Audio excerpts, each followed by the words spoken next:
ప్రభువైన యేసుక్రీస్తు వారిని స్తుతించి ఆరాధించడానికి ఉన్న పనులన్నింటినీ మానుకొని అత్యాసక్తి కలిగి ఆయన సన్నిధికి చేరువచ్చిన మీ అందరికీ యేసుక్రీస్తు వారి నామంలో హృదయపూర్వక వందనాలు తెలియజేస్తుంటున్నాను. అందరికి వందనాలమ్మా.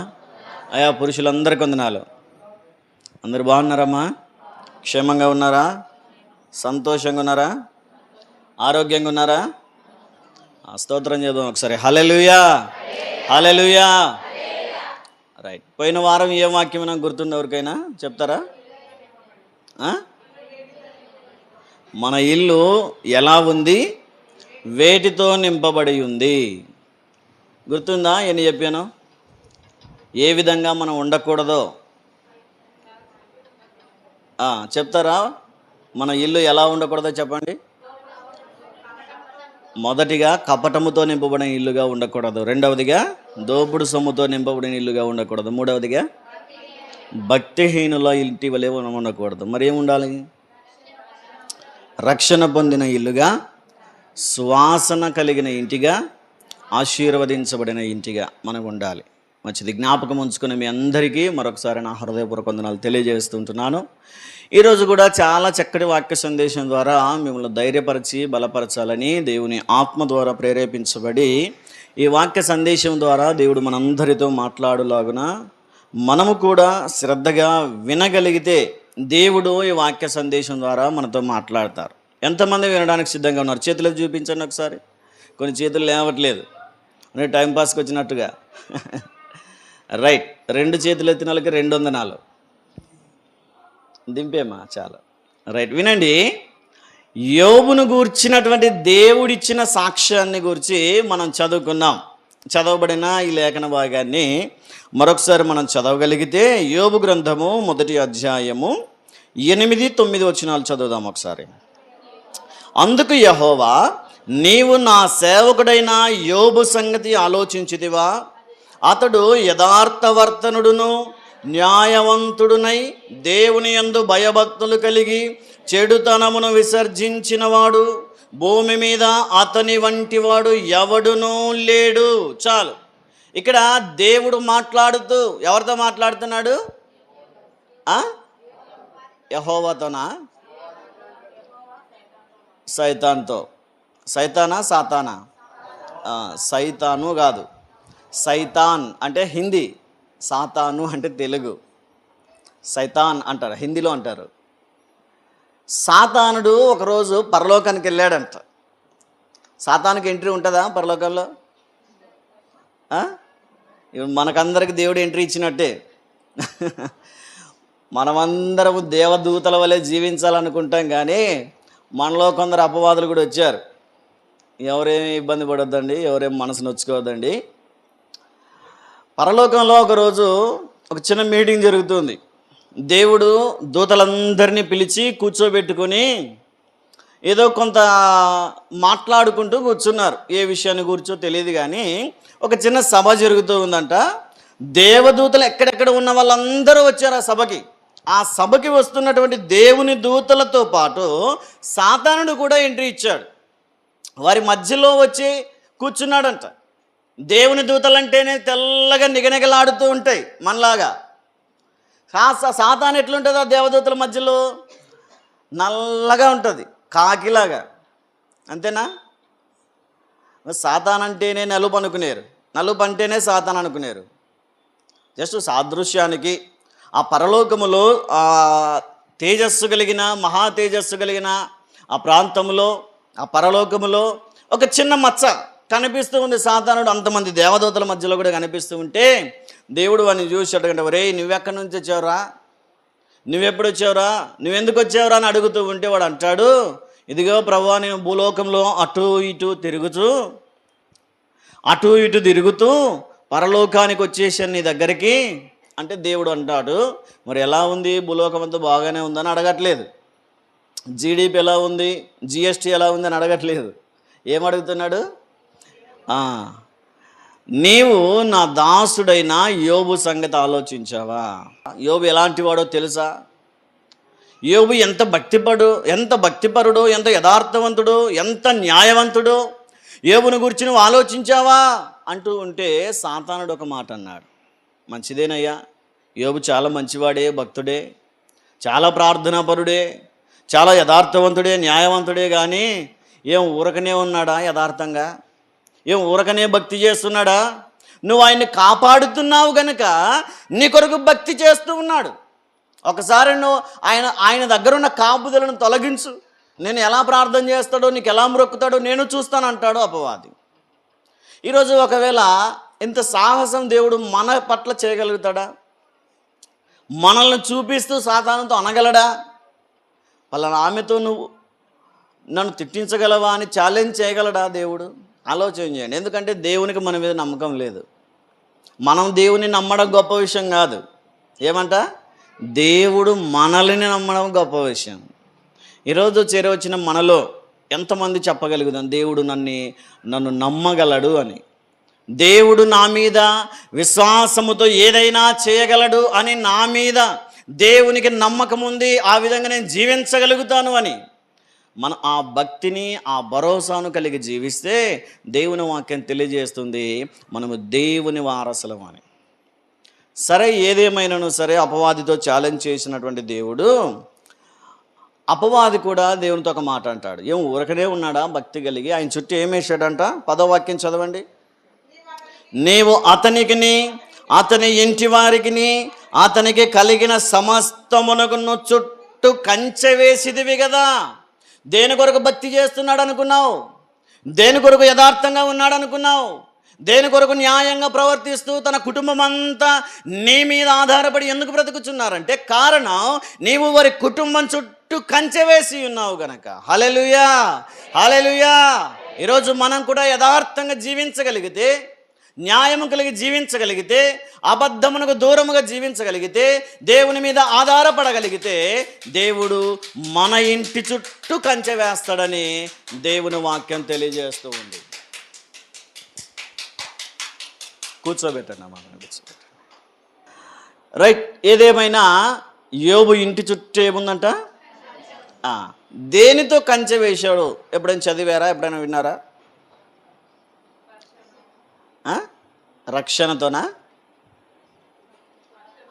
ఈరోజు మనం ఇదే ఆలోచన చేద్దాం. ఏంటంటే దేవుడు తన యందు భయభక్తులు కలిగిన వారి చుట్టూ వేసే కంచెలు. చెప్పండి. దేవుడు తన యందు యథార్థంగా జీవించే వారి చుట్టూ వేసే కంచెలు. ఒక 3 విధాలుగా దేవుడు మన చుట్టూ కంచె వేస్తాడు. మనకు ఆపదలు రాకుండా, మనకు సమస్యలు రాకుండా, అపవాది మనల్ని తాకకుండా, ముట్టకుండా మన చుట్టూ దేవుడు కంచె వేస్తానని వాగ్దానం చేశాడు. అయితే ఏ విధంగా ఉంటే దేవుడు మన చుట్టూ కంచె వేస్తాడో, ఏ విధముగా ఉంటే దేవుడు మనల్ని రక్షించి కాపాడుతాడో ఈరోజు ఆలోచన చేద్దాం. యోబు చుట్టూ దేవుడు కంచె వేశాడు. ఏ విధముగా కంచె వేశాడో తెలియదు. బైబిల్లో అంతకు ముందుకే రాయబడలేదు, ఆ తర్వాత కూడా ఇంకా వ్రాయబడలేదు. ఏముందంటే ఆయన చుట్టూ, తన ఇంటి వారి చుట్టూ దేవుడు కంచె వేసాను అని ఉంది. అందుకే దేవుడు కంచె వేసి అతని చేతి పనిని దీవించుటను బట్టి అతని ఆస్తి దేశములో బహుగా విస్తరించిందంట. ఎంతగా విస్తరించిందో బైబిల్ చూడకుండా చెప్పండి ఒకసారి ఎవరైనా. బైబిల్ చూడకుండా ఎవరైనా చెప్పగలుగుతారా అతనికి ఎంత ఆస్తుందో? ఇంకా అతనికంటే ధనవంతులు లేడు, అతని వంటి వాడు ఎవడూ లేడు ఉజు దేశంలో. ఒక దేశంలోనే ఆయన లాంటి వాళ్ళు లేరంటే ఇంకా ఆయన ఎంత గొప్పగా ఆశీర్వదించబడి ఉంటాడో చూడండి. ఎన్ని ఒంటెలు ఉన్నాయి ఆయనకు? 3000 ఒంటెలు. ఇంకా గొర్రెలని 7000. బైబిల్ చూసి చెప్పండి ఒకసారి. మీరు చెప్పకముందే చూస్తున్నాం సార్ అంటారా? ఎడ్లెన్ని? ఇక్కడ నుంచి చెప్తుంది ఎవరు? మీ వాయిస్ వస్తుంది కానీ, మీ స్వరం వినిపిస్తుంది కానీ మీ నోరు కదలట్లేదు. ఎన్ని ఎడ్లు ఉన్నాయంట? 500 జతలు, లేదా 1000 పోనీ. గాడిదలన్నీ 500. గుర్రాలు లేవా? ఉన్నాయా? ఎన్ని? నువ్వు మనమే కొనియాలి గుర్రాలు ఆయనకి. గుర్రాలు లేవు. నువ్వు గుర్రాలు, మేకలు, కుక్కలు నేను అడుగుతూ పోతూ చెప్తూనే వస్తారా? నోటికి వచ్చింది. 7000 గొర్రెలు, 3000 ఒంటెలు, 500 జతల ఎడ్లు, 500 ఆడుగాడిదలు. చూడండి, అంటే దానితో పాటు బహుమంది దాసులు, చాలామంది పనివాళ్ళు, పైగా 7 మంది కొడుకులు, 3 కుమార్తెలు, చాలా అందమైన వారు. దేశంలోనే ఆ కుమార్తెలంత సౌందర్యం ఇంకెవరికి లేదంట. ఎంత గొప్పగా దేవుడు యోబును ఆశీర్వదించాడో మనం ఆలోచన చేస్తాం. కారణం, దానంతటికి కారణం యోబు ఆశీర్వదించబడ్డానికి, దీవించబడ్డానికి కారణం ఏంటంటే దేవుడు అతనికి, అతని ఇంటి వారికి చుట్టూ ఏమేశాడంట? కంచె వేసి ఉన్నాడు.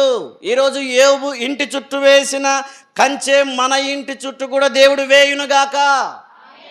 ఆమేనంటేనే కంచె, లేదంటే మీ ఇష్టం. దేవుడు మన ఇంటి చుట్టూ కూడా కంచె వేస్తాడు. అపవాది ఆటంకాలు మనకు రాకుండా, ప్రమాదాలు మనకు రాకుండా, అపాయాలు మన ఇంటికి రాకుండా, అవమానాలు మన ఇంటిని దరిచేరకుండా దేవుడు మన ఇంటి చుట్టూ కంచె వేసి ఉన్నాడని దేవుని వాక్యం తెలియజేస్తుంది. దేనితో కంచె వేస్తాడో మనం ఈరోజు ఆలోచన చేసే ప్రయత్నం చేద్దాం. కీర్తన గ్రంథంలోనికి రండి ఒకసారి. 34వ కీర్తన 7వ వాక్యాన్ని ఒకసారి చదువుదాం. త్వరగా చదివే ప్రయత్నం చేయండి. యెహోవా యందు భయభక్తులు గలవారి చుట్టూ ఆయన దూత కావలియుండి వారిని రక్షించును. ఏం కావలి ఉంటుందంట? దేవుని దూత కావలి ఉంటుంది. ఎవరి చుట్టూ? ఆయన యందు భయభక్తులు కలిగిన వారి చుట్టూ ఏముంటుందంట? దేవుని దూత కావలి ఉంటుంది. అంటే ఇప్పుడు యోబు దేవుని యందు భయభక్తులు కలిగిన వాడని దేవుడే నోరారా సాక్ష్యం ఇస్తున్నాడంటే, ఇప్పుడు యోబు చుట్టూ దేని కంచె ఉందని? దేవుని దూతలతో కంచె వేసి ఉన్నాడు. ఏది యోబును తాకడానికి వీలు లేకుండా. మీరు ఆలోచన చేయండి. సాధారణంగా మనకు ఒక 5 ఎకరాల పొలం ఉందనుకుందాం. కష్టపడి చెమటోడ్చి ఇంకొక 5 ఎకరాలు సంపాదించుకున్నాం. మన ఇంటి పక్కల పరిస్థితి ఎట్లుంటుంది? ఇంకా కష్టపడ్డాం, దేవుడు ఆశీర్వదించాడు, ఇంకొక 5 ఎకరాలు కొన్నాం అనుకోండి. అప్పుడు పక్కన ఇంటి వాళ్ళు ఏమనుకుంటారు? ఇంకా కష్టపడ్డాం, దేవుడు ఇంకా ఆశీర్వదించాడు, ఇంకొక 5 ఎకరాలు కొన్నాం. ఎట్లా చెడుపుదామా, ఎట్లా వీళ్ళని ఇచ్చేద్దామా అని ఏం చేస్తుంటారు? ఇప్పుడు యోబుకు అన్ని వేల ఆస్తి కలిగి ఉన్నాడంటే 3000 ఒంటెలు, 7000 గొర్రెలు, 1000 ఎద్దులు, 500 ఆడుగాడిదలు, బహుదాసులు, ఇవి కాక ఇండ్లు, కుమారులు, కుమార్తెలు. ఇంత ఆస్తిపరుడు తాను కొద్దిగా ఉన్నప్పటి నుండి ఇంత సంపాదించేదాకా ఎన్ని ఆటంకాలు అడ్డగించి ఉంటాయో, ఎంతమంది అడ్డగించి ఉంటారో ఆలోచన చేయండి. అవి వృద్ధి పొందుతున్న కొద్దీ ఆపదలు కలిగే ఉంటాయి. ఒంటెలు ఇంకా వృద్ధి చెందుతున్న కొద్దీ, గొర్రెలు ఈనుచున్న కొద్దీ, ఎద్దులు వస్తున్న కొద్దీ, గాడిదలు పెరుగుతున్న కొద్దీ ఎంతమంది అడ్డగించారో, ఎంతమంది ఆటంకపరిచారో. ఒరే నీవేంటి బహు ఆశీర్వదించబడుతున్నావు, ఇదిగో ఇలా చేయి అని చెప్పి ఎంతమంది తప్పుడు సలహాలు ఇచ్చి ఆస్తిని పోగొట్టాలని చూశారు. అయితే అవేవి అతని దరి చేరకుండా దేవుడు ఏమేసి పెట్టాడు? కంచె వేసి పెట్టాడు. ఈరోజు మనం కూడా ఆశీర్వదించబడుచున్నప్పుడు మనకు కూడా ఎన్నో సమస్యలు రావచ్చు. ఇరుగు పొరుగు వారి నుంచి ఎన్నో సూటిపోటి మాటలు, ఎన్నో నిందలు, అవమానాలు మనకు కూడా ఎదురుదాడి చేయవచ్చేమో. కానీ అవేవి మనల్ని తగలకుండా ఏం చేస్తాడంటే దేవుడు కంచె వేసి ఉన్నాను అంటాడు. దేనితో కంచె వేశాడంట? 37వ కీర్తన ప్రకారం దేవుడు తన యందు భయభక్తులు కలిగిన వారి చుట్టూ దేవుని దూతలను ఉంచి ఉన్నాడు. మనం ఆయన యందు భయభక్తులు కలిగి ఉంటే ఏది మన దరి చేరకుండా దేవుడు కంచె వేస్తాడు దేవుని దూతల ద్వారా. మన చుట్టూ దేవుని దూతలను కావలి ఉంచుతాడు. అందుకే సాతానుడు కూడా ప్రభువైన యేసుక్రీస్తు వారు బాప్తిసం తీసుకుని ఒడ్డుకొచ్చిన వెంటనే ఎక్కడికి తీసుకెళ్ళిపోయాడు? అరణ్యమునకు కొనిపోబడ్డాడంట. శోధించబడ్డానికి, అపవాది చేత శోధించబడటకు అరణ్యమునకు కొనిపోబడను అన్నట్టు. అక్కడ ఒక ఎత్తైన పర్వతం మీదకి తీసుకెళ్ళిపోయి ఏమంటాడు సాతానుడు యేసుక్రీస్తు వారితో? ఇక్కడి నుంచి దూకితే దేవుడు నీ పాదములు రాయి తగలకుండా కాపాడు. 91వ కీర్తనలో ప్రవచనం ఉంటుంది చూడండి.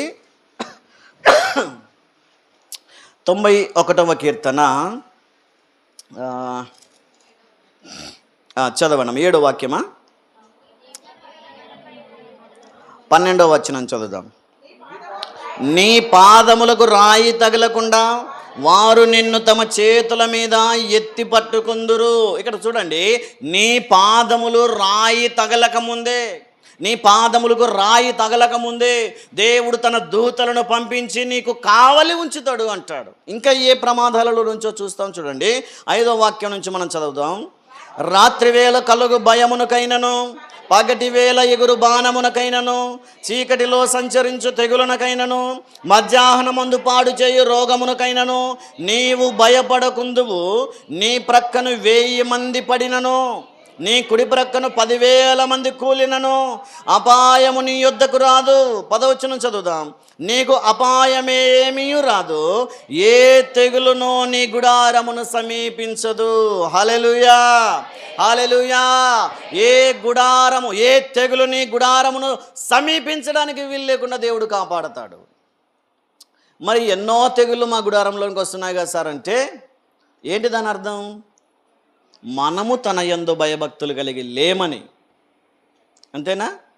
ఇప్పుడు భయభక్తులు కలిగిన వారికి ఏ తెగులు గుడారమును కనీసం దగ్గరకు కూడా రాదంట, మన ఇంటి దగ్గరకు కూడా రాదంటాడు దేవుడు. ఇంకా దగ్గరకు వస్తాయి, ఇంట్లోకి వస్తాయి, మంచాన పడేస్తాయి మనల్ని అంటే ఏంటి దాని అర్థం? అంటే మనము ఆయన యందు భయభక్తులు కలిగి లేము. ఎప్పుడైతే దేవునికి వ్యతిరేకంగా, దేవునికి విరోధంగా జీవిస్తామో, దేవునికి అయిష్టకరంగా జీవిస్తామో, ప్రతి రోగం మన ఇంట్లోకి వచ్చేస్తుంది, ప్రతి కీడు మన ఇంట్లోకి వచ్చేస్తుంది, ప్రతి అనారోగ్యం మన ఇంట్లోకి వచ్చేస్తుంది, ప్రతి భయము, కలవరము, ఆందోళన మన ఇంట్లోకి వచ్చేస్తాయి. ఎప్పుడంటే దేవుని యందు భయభక్తులు లేకపోతే.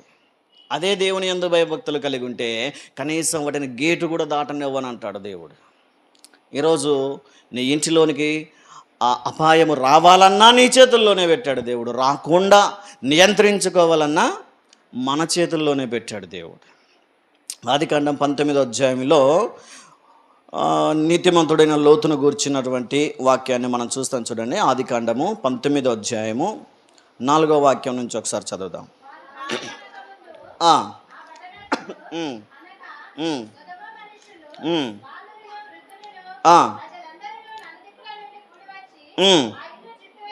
ఆ ఇల్లు చుట్టూ వేసి లోతును పిలిచి, ఈ రాత్రి నీ యొద్దకు వచ్చిన మనుషులు ఎక్కడా? మేము వారిని కూడునట్లు మా యొద్దకు వారిని వెలుపలిగా తీసుకొని రమ్మని అతనితో చెప్పిరి. చాలు. ఇక్కడ లోతు సొదొమ గొమొర్రా అనే పట్టణాల్లో నివాసం చేస్తూ ఉన్నాడు. ఆ సొదొమ గొమొర్రా పట్టణం అంటేనే భయంకరమైన పాపం చేసేటువంటి పట్టణం. చాలా వ్యభిచారం అంత అక్కడ విస్తరించుకుపోయినటువంటి ప్రాంతం, చాలా జారత్వం అక్కడ చేస్తున్నటువంటి పట్టణం, చాలా దొంగతనాలు, అబద్ధాలు, దేవునికి నచ్చని ప్రతి పని చేస్తున్నారంట అక్కడ. అట్లాంటి పట్టణంలో ఎవరు నివాసం చేస్తున్నారు? అయితే లోతు ఇంటికి ఎవరు వచ్చారంట? దేవదూతలు వచ్చారు. దేవదూతలు అంటేనే చాలా తేజస్సు కలిగి ఉంటారు, చాలా అందంగా, చూడ్డానికి చాలా సౌందర్యవంతంగా కనిపిస్తారు. అక్కడున్న ప్రాంత ప్రజలు ఎట్లాంటి వారంటే భయంకరమైన పాపం చేసేవాళ్ళు, ఎవరిని కనిపించినా వదిలిపెట్టనటువంటి బహుమూర్ఖులు. ఈ దేవుని దూతలు ఏమనుకున్నారంటే ఏదో వేరే దేశం నుంచి వచ్చినటువంటి స్త్రీలేమో, చాలా అందంగా ఉన్నారు, చాలా సౌందర్యంగా ఉన్నారు, ఇదిగో వాళ్ళని ఏదైనా చేద్దామని చెప్పి ఆ ఊరిలో ఉన్న వారందరూ వచ్చారంట అక్కడికి. చూడండి 4వ వాక్యం చదవండి మరొకసారి. వారు పండుకొనక ముందు ఆ పట్టణస్థులు అనగా సొదొమ మనుష్యులు, బాలురును, వృద్ధులను, ప్రజలందరూ 4 దిక్కుల నుండి వచ్చేసారంట. పిల్లలు మొదలుకొని పెద్దల వరకు ఎక్కడికి వచ్చారు? దేనికోసం? వారిని పాడు చేద్దామని, దేవుని దూతలను పాడు చేద్దామని వచ్చారంట. లోతు దగ్గరికి వచ్చి అడుగుతున్నారు. లోతు ఏమో వాళ్ళని చూసి తలుపేసేసాడు. దేవుని దూతలను లోపల సోఫాలో కూర్చోబెట్టి లోతు డోర్ దగ్గరికి వచ్చి అంటున్నాడు, అయ్యలారా, ఏంటి మీరు ఇంత మూర్ఖంగా ఉన్నారు? ఏంటి నా ఇంటికి నన్ను రక్షించడానికి, నన్ను కాపాడడానికి, నన్ను కటాక్షించడానికి దేవుని చేత పంపబడినటువంటి దేవుని దూతలను మీరు ఇది చేద్దామని చూస్తున్నారా? మీరెంత మూర్ఖంగా ఆలోచన చేస్తున్నారు. వద్దయ్యా, అట్లాంటి కార్యం మంచిది కాదంటున్నాడు. వాళ్ళు ఏమంటున్నారంటే, ఒరేయ్, నువ్వెవరు మాకు చెప్పడానికి? నీవెంత, నీ బతుకెంత మాకు చెప్తావా? నువ్వు ఎక్కడో మమ్రేలో ఉన్నప్పుడు అబ్రహాముతో తన పశువుల కాపరులతో గొడవపడి మా దగ్గరకు వచ్చావు కదరా. సొదొమలో ఒక ఇల్లు ఇవ్వమంటే, ఒక స్థలం ఇప్పించమంటే సర్పంచ్ గారు చెప్పి నేను ఇప్పించాను స్థలం, నీకు మర్చిపోయావా? నువ్వు ఇల్లు కట్టుకోవడానికి నేను సహాయం చేయలేదా అని చెప్పి లోతును తిడుతున్నారంట. ఇవ్వో సైడ్ ఇవ్వు, మేము వాళ్ళని ఈరోజు తప్పకుండా వాటిని పాడు చేస్తాం అని చెప్పి కంకణం కట్టుకున్నారు. బాలురు మొదలుకొని, అంటే చిన్న పిల్లలు మొదలుకొని ముసలి వాళ్ళ వరకు వచ్చారంటే వాళ్ళ మైండ్ ఎంత భయంకరంగా మారిపోయిందో ఆలోచన చేయండి. ఆయన బ్రతిమలాడుచున్నాడు. లోతు వారి కాళ్ళు పట్టుకుంటున్నాడు, చేతులు పట్టుకుంటున్నాడు, గడ్డం పట్టుకుంటున్నాడు. అయ్యలారా, మీరు ఇంత పాతకం చేయొద్దు. నా ఇంటికి ప్రేమతో వచ్చినటువంటి అతిథులు వారు ఇక్కడ నా ఇంటిలో పాడు చేయబడితే నాకు చెడ్డ పేరు, కాబట్టి వారిని వదిలిపెట్టండి అని ఎంత బ్రతిమలాడినా వారు వదిలిపెట్టట్లేదంట. నువ్వు పంపిస్తావా, నిన్ను చంపేయమంటావా అని బెదిరిస్తున్నారు. ఆఖరికి లోతు ఒక మాట అంటాడు, అయ్యలారా వారిని వదిలిపెట్టండి, మీకు అంతగా అవసరమైతే నాకు 2 కుమార్తెలు ఉన్నారు, వారిని పంపిస్తాను, మీ ఇష్టం వచ్చినట్టు చేయండి అన్నాడు.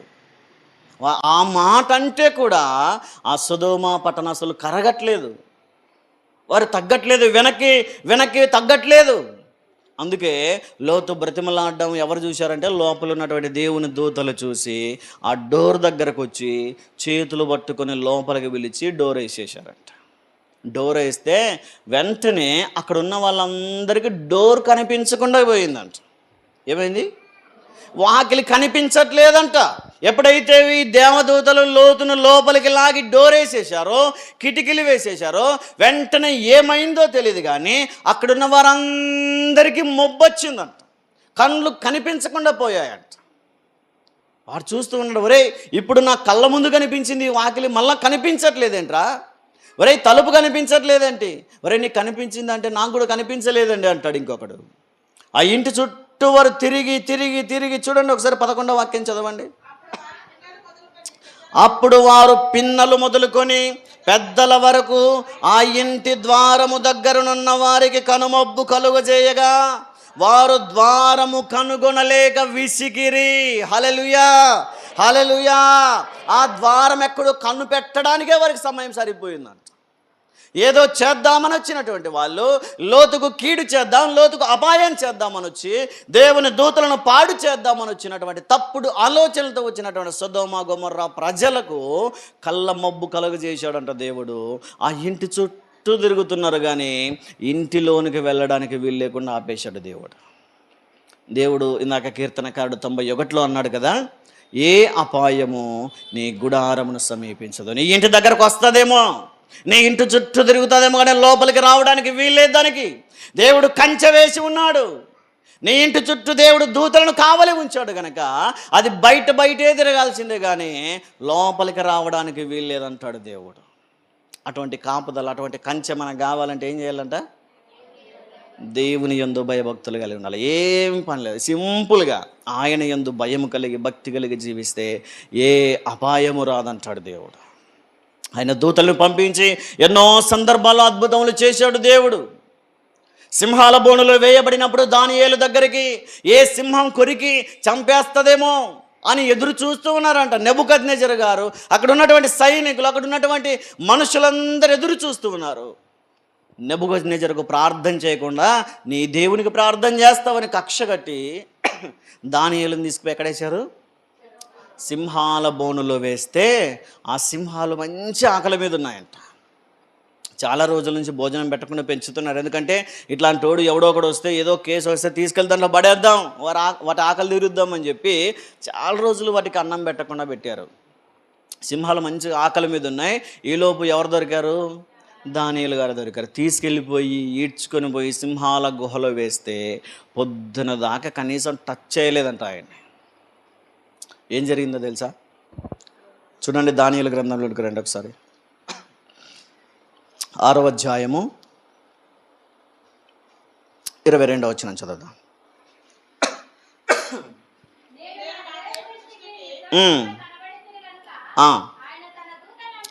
ఆయన తన దూతనంపించి ఇక్కడ చూడండి, దేవుడు తన దూతను పంపించి ఏం చేశాడో? సింహాల నోళ్లను మోయించాడంట. హల్లెలూయా. ఈరోజు మన మీద దాడి చేయడానికి ఎన్నో సింహాలు, అంటే ఎన్నో శ్రమలు, శోధనలు, నిందలు, అవమానాలు కాచు కూర్చున్నాయేమో. వాటి నోరు మోయించడానికి దేవుడు తన దూతను పంపాలంటే మనం కూడా భయము భక్తి కలిగి జీవించాలి. అపోస్తుల కార్యములలో చూస్తాం, భక్తుడైన పేతురు చెరసాలలో బంధించబడినప్పుడు పేతురు మధ్యలోనికి ఎవరు వచ్చారు? దేవుని దూత దిగి వచ్చిందంట. చెరసాల మధ్యలోనికి వచ్చి, పేతురున్న గదిలోనికి వచ్చి అక్కడంతా బంధకాలను విడిపించి ఆ చెరసాలపు గేట్లను తీసి చక్కగా విడిపించుకొని తీసుకువచ్చింది. ఏ ఆపద ఆ రోజు పొద్దు పొడిస్తే, సూర్యుడు ఉదయించిన వెంటనే మరుసటి రోజు పేతురును చంపేయాలని కంకణం కట్టుకున్నాడు హేరోదు రాజు. ఆ రాత్రి దేవుడు అతనికి హాని జరగకుండా, ఏ అపాయము పేతురు కలగకుండా దేవుడు తన దూతను పంపించాడంట. ఈరోజు మనకు కూడా ఎన్నో ప్రమాదాలు, సమస్యలు, ఆపదలు మన కొరకు ఎదురు చూస్తూ ఉన్నాయేమో. వాటన్నిటిలో నుండి దేవుడు తన దూతను పంపించి మనల్ని కాపాడాలి అంటే మనలో ఏముండాలా? దేవుని యందు భయము, భక్తి కలిగి జీవించాలా. అందుకే యోబు చుట్టూ దేవుడు కంచె వేసి ఉన్నాడు. ఏ చెడు, ఏ కీడు అతని దాడి చేయకుండా అతని ఇంటి చుట్టూ కంచె వేసి ఉన్నాడంట. ఎన్నో వందల సంవత్సరాలు ఆరోగ్యంగా జీవించిన వాడు ఎప్పుడు అనారోగ్యం పాలయ్యాడు చెప్పండి? దేవుడు తన కంచె తీసివేసినప్పుడు. ఏబు ఏదైనా తప్పు చేశాడా?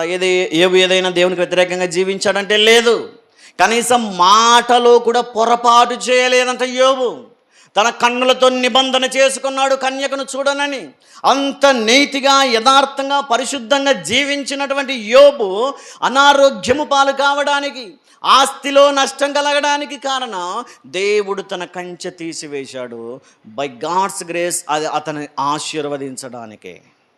ఈరోజు యోబులాగా మనం కూడా యథార్థంగా ఉంటే మన చుట్టూ తీసివేయబడిన కంచె అయినా సరే మరలా బహుగా దేవుడు ఆశీర్వదించాడు, రెండంతలుగా ఆశీర్వదించి మరలా కంచె వేస్తాడు. ఎప్పుడైతే యోబు చుట్టూ దేవుడు కంచె వేశాడో అపవాది అతడిని ముట్టుకోలేకపోయాడు. ఈరోజు దేవుడు మన చుట్టూ కూడా మొదటిగా దేవుని దూతల చేత కంచె వేస్తాడు. రెండవదిగా మనం చదవగలుగుతాం. చూడండి ఒకసారి జకర్యా గ్రంథము, త్వరగా రండి. జకర్యా గ్రంథము 2వ అధ్యాయము 5వ వాక్యాన్ని ఒకసారి చదువుదాం.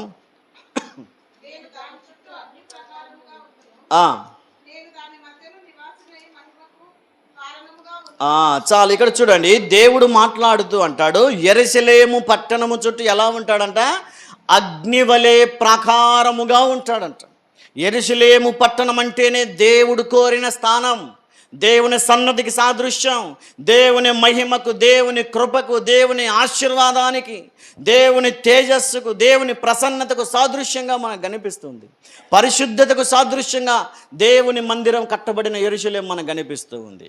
ఇప్పుడు రెండవదిగా దేవుడు యెరూషలేము చుట్టూ అగ్నివలే ప్రాకారముగా ఉంటాను అంటాడు. ప్రాకారముగా అంటే కంచెవలే.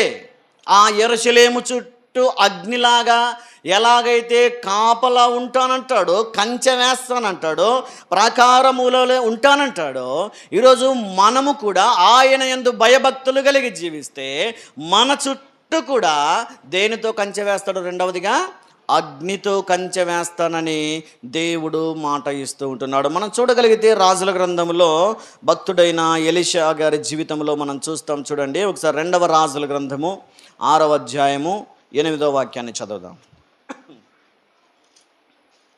రాజుల 2వ గ్రంథము 6వ అధ్యాయము 8వ వచనం.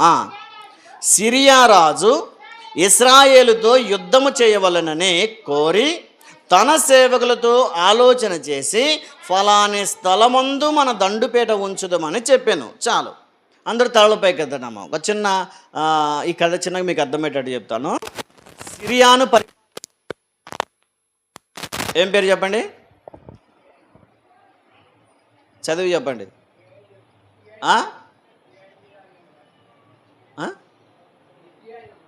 హిజ్కియానా? బెన్హదదు చెప్పండి. వెనుకున్న వాళ్ళు చెప్పండి ఒకసారి. టైం అయిందా? చూడండి, ఇంకొక హాఫ్ అన్ అవర్ కూడా కాలేదు, అప్పుడే మీరు మొఖాలు నేలేస్తే గంట చెప్పేవానికి విసుగొచ్చేస్తుంది. వినండి, వారంలో ఒక్క రోజు కనీసం ఒక్క గంట వాక్యం వినకపోతే ఇంకేం ఉపయోగం లేదు.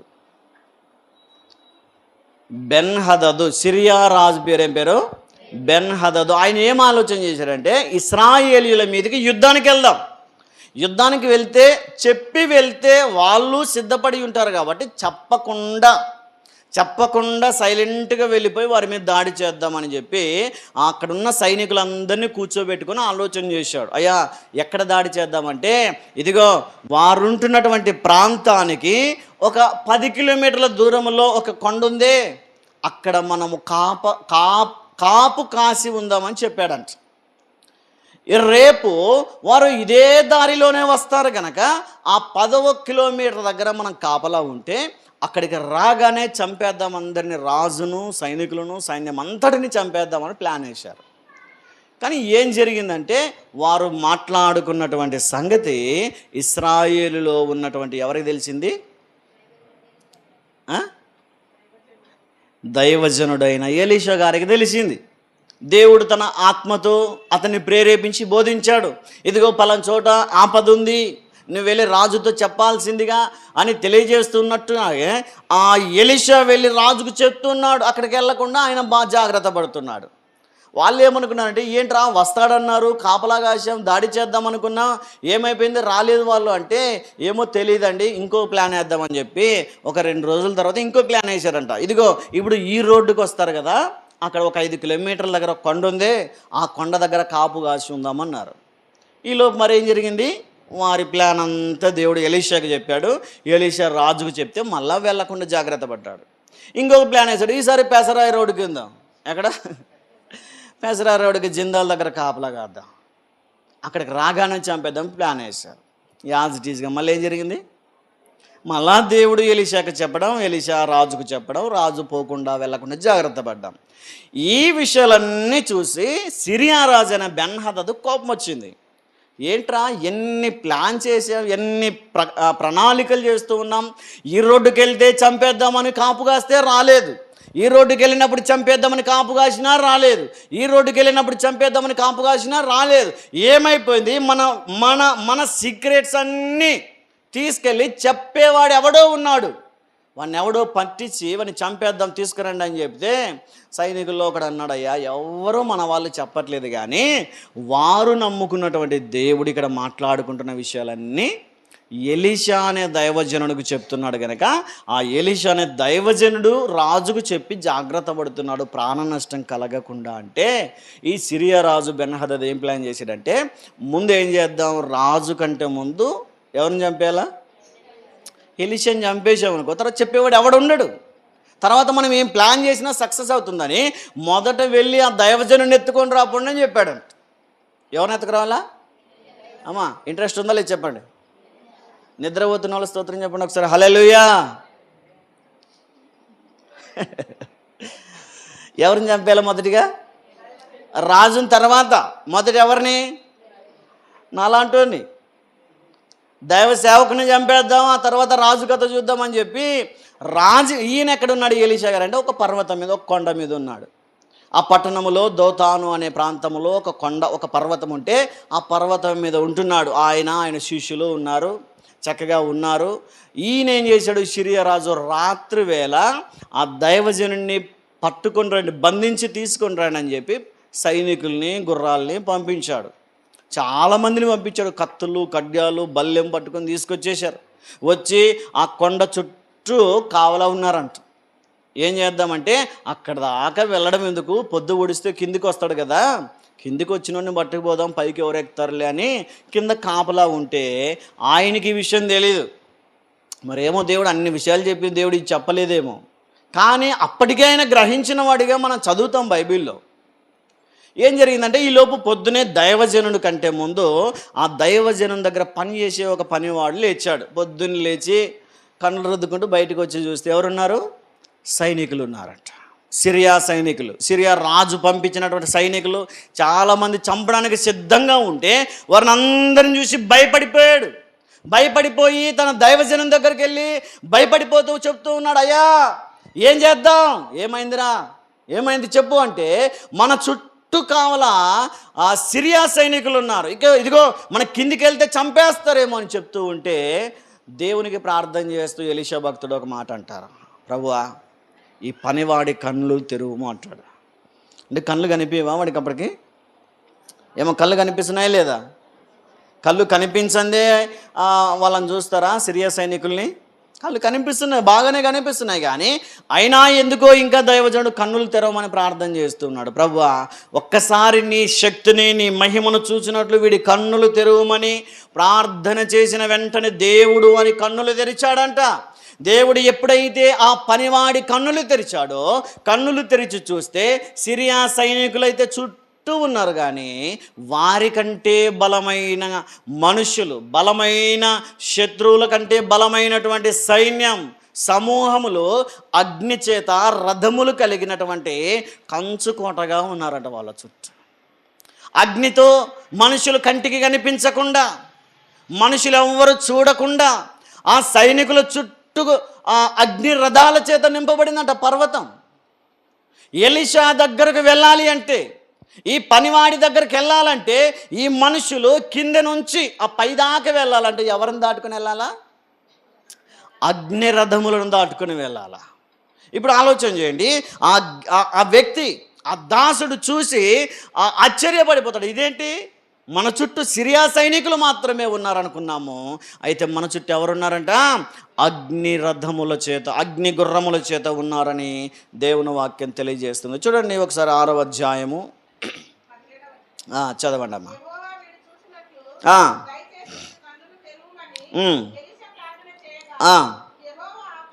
యెహోవా ఆ పనివాని కండ్లను తెరవజేసెను గనుక వాడు ఎలీషా చుట్టూను పర్వతము అగ్ని గుర్రముల చేత రథముల చేతను నిండియుండుట చూచెను. హల్లెలూయా, హల్లెలూయా.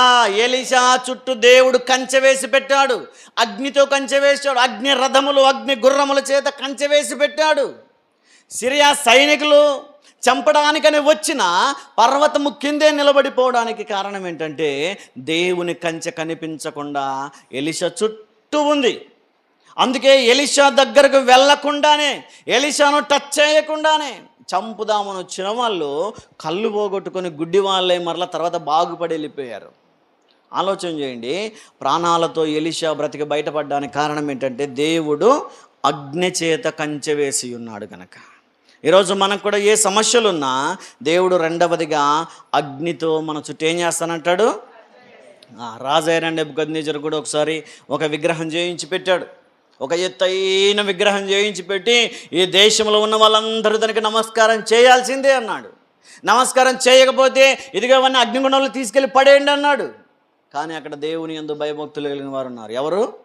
షద్రకు మెషకు అబేద్నెగోలు ఉన్నారు. అయ్యా, నువ్వు చంపినా పర్వాలేదు, మీరు మమ్మల్ని నాశనం చేసినా పర్వాలేదు, అగ్నిగుండంలో పడేస్తారన్నా పర్వాలేదు, కానీ మేము మాత్రం మా దేవునికి తప్ప మరి ఏ మానవునికి మొక్కమన్నారు. ఎన్నో నిలవబెట్టిన ఏ ప్రతిమకు మేము మొక్కము. కారణం ఏంటంటే వాళ్ళు ఏవి దేవుళ్ళు కాదు, నీవు మాత్రమే దేవుడు అని దేవుని వైపు చూస్తూ విశ్వాసంతో జీవిస్తూ ఉంటున్నారు. ఈ విషయం రాజుకు తెలిసింది, నెబుకద్నెజరు తెలిసింది. ఒరేయ్, ఎవరా మొక్కట్లేదంటే వాళ్ళని తీసుకెళ్ళి రాపోండి అంటే షద్రకును మెషకును అబేద్నెగోను లాక్కొని వచ్చేసారు, నిలవబెట్టారు రాజు ముందు. ఏంట్రా, రాజు మాట అంటే మీకు లెక్కలేదా? రాజు ఆజ్ఞ అంటే, రాజు శాసనం అంటే మీకు అంత లెక్క లేకుండా పోయిందా? మిమ్మల్ని ఏం చేస్తానో తెలుసా? అగ్నిగుండంలో తీసుకెళ్ళి పడేస్తానంటే నువ్వు అగ్నిగుండంలో పడవేసిన అక్కడి నుండి రక్షించడానికి కూడా మా దేవుడు సమర్థుడు అంటారు. అగ్నిగుండంలోనే కాదు, సింహాల బోనుల్లోనే కాదు, నువ్వు వ్రేలాడదీసి చంపినా చనిపోయినటువంటి శవాన్ని సహితం లేపి నిలబెట్టగలిగిన వాడు మా దేవుడు. నువ్వు పడేస్తానన్న అగ్నిగుండములో నుంచి కూడా రక్షించగలిగినటువంటి సామర్థ్యం కలిగిన వాడు నా దేవుడు అని చెప్పి చాలా ధైర్యంగా నిలవబడ్డారు దేవుని పక్షాన. ఎంత విశ్వాసం, ఎంత ధైర్యమో చూడండి, ఎంత భయము భక్తి కలిగి ఉన్నారో చూడండి, దేవుని మీద ఎంత ఆధారపడ్డారో చూడండి. వాళ్ళు ఇంకొక మాట అంటారు ఏంటంటే, ఆ అగ్నిగుండములో నుంచి రక్షించడానికి మా దేవుడు సమర్థుడే, కానీ ఒకవేళ వింటున్నారా, ఒకవేళ రక్షించకపోయినా కూడా మేము నీకు మొక్కము అన్నారు. మా దేవుడు రక్షిస్తాడు, ఒకవేళ రక్షించకపోయినా కూడా నీకు నీ విగ్రహానికి మొక్కేదే లేదు. నెబుకద్నెజరు, ఇదిగో రాజా, నీకు ప్రత్యుత్తరం ఇవ్వాల్సిన అవసరం మాకు లేదన్నారు. రాజు కోపం వచ్చేసింది. ఒరేయ్, నాకు ఎదురు మాట్లాడతారా మీరు అని చెప్పి రోజు ఉన్న అగ్ని కంటే కూడా 7 ఇంతలు పెంచేశారంట. 7 రెట్లు ఎక్కువ వేడి పెంచేశారు, మంట పెంచేశారు. వేడి ఎక్కువ, 7 ఇంతల వేడి పెంచేసి వీళ్ళని లాక్కేడు అందులో పడేయమని చెప్తే అక్కడ ఉన్నటువంటి సైనికులు బట్టలు తీయకుండానే షర్టుతోనే అలాగే లాక్కెళ్ళి ఈడ్చుకెళ్ళిపోయి అగ్నిగుండంలో పడేశారు. షద్రకును మేషకును అబేద్నెగోను ఏం చేశారు? దేనికోసం? రాజు మాట విననందుకు, పైగా దేవునికి భయపడి దేవునికి లోబడినందుకు తీసుకెళ్ళిపోయి అగ్నిగుండంలో పడేస్తే ఇక పడగానే కాలిపోతారు అనుకున్నాడు రాజు. ఇంకొక విషయం ఏంటంటే, పడవేయడానికి వెళ్ళినటువంటి మనుషులు చనిపోయారు, కానీ అక్కడ పడవేయబడినటువంటి షద్రకు మెషకు అబేద్నెగోలకు కనీసం అగ్ని కాలిన వాసన కూడా రాలేదంట. హల్లెలూయా, హల్లెలూయా. కనీసం వెంట్రుక కాలిన వాసన కూడా వారిలో కనిపించట్లేదంట. ఈయన అనుకున్నాడు, రాజు పడేసి వెళ్ళిపోయి అక్కడ కూర్చొని చూస్తూ ఉన్నాడు, ఎలా కాలిపోతారో చూద్దాం అనుకున్నాడేమో. ఎలా కాలిపోతారో, ఎలా కేకలేస్తారో, ఎలా అరుపులు పెడతారో చూద్దామని చెప్పి అక్కడ కూర్చొని చూస్తూ ఉంటే ఆ అగ్నిగుండంలో కేకలు వేయకుండా స్తుతి కీర్తనలు వాడుతున్నారట. హల్లెలూయా. అక్కడ పాటలు పాడుతూ ఉన్నారు, అక్కడ చక్కగా ఆరాధన చేస్తూ ఉన్నారు. అగ్నిగుండంలో పడి యాతన పడాల్సినటువంటి వారు, అగ్నిగుండంలో పడి వేదన పడి కేకలు పెట్టాల్సినటువంటి వారు చక్కగా దేవుణ్ణి ఆరాధిస్తూ ఉన్నారు. ఏమో అగ్నిగుండం అంత హాయిగా ఉంటుందా? ఎట్లా ఉంటుంది ఒకసారి ఆలోచన చేయండి. మనం గ్యాస్ అంటించేటప్పుడు బోకండ దించుతాం కదా, అన్నం కొండ దించినప్పుడు కాలేదాన్ని పట్టుకుంటేనే ఏమంటాం? అగ్నిగుండము, పైగా 7 అంతలు పెంచబడిన అగ్ని. అంత భయంకరమైన అగ్నిలో నుంచి దేవుడు వారిని రక్షించాడంట. ఏం జరిగిందో తెలీదు, రాజు చూస్తున్నాడు, ఎలా చనిపోతారో చూద్దామని చూస్తే, మనం ముగ్గురినే కదరా చేసింది, ఏం 4 కనిపిస్తున్నారు నాకు అంటాడు. చూడండి ఒకసారి దానియేలు గ్రంథం 3వ అధ్యాయంలోనికి రండి. 3వ అధ్యాయము 18 చదవండి ఒకసారి. మ్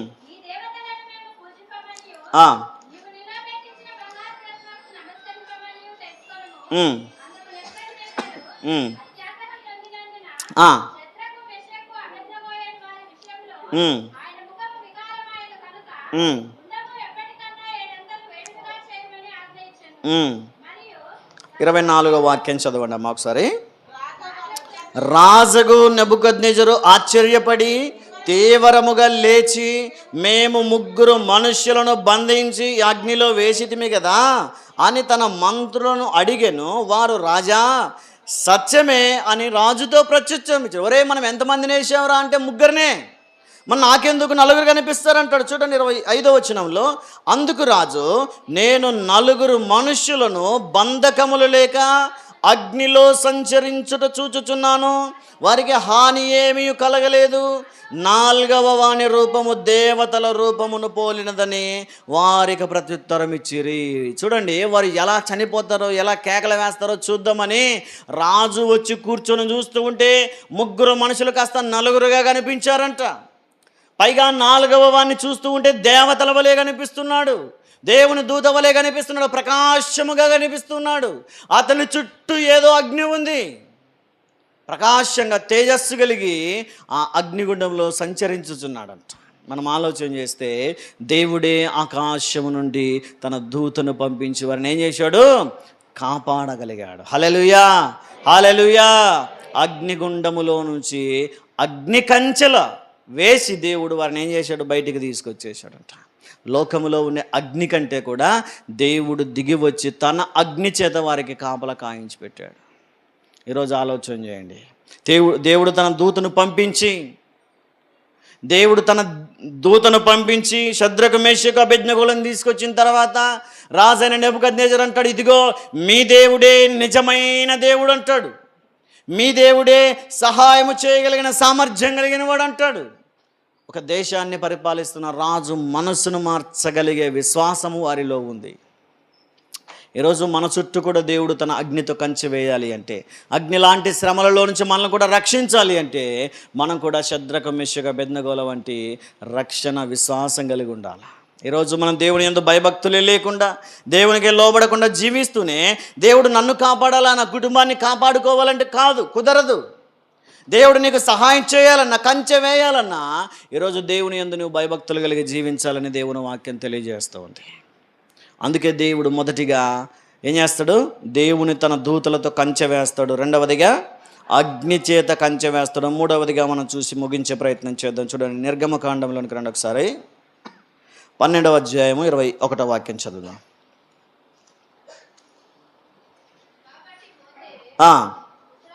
ఇశ్రాయేలీయుల పెద్దలను అందరినీ పిలిపించి వారితో ఇట్లా నేను, మీరు మీ కుటుంబముల చొప్పున మందలో నుండి పిల్లలను తీసుకొని పస్కా పశువును వధించుడి.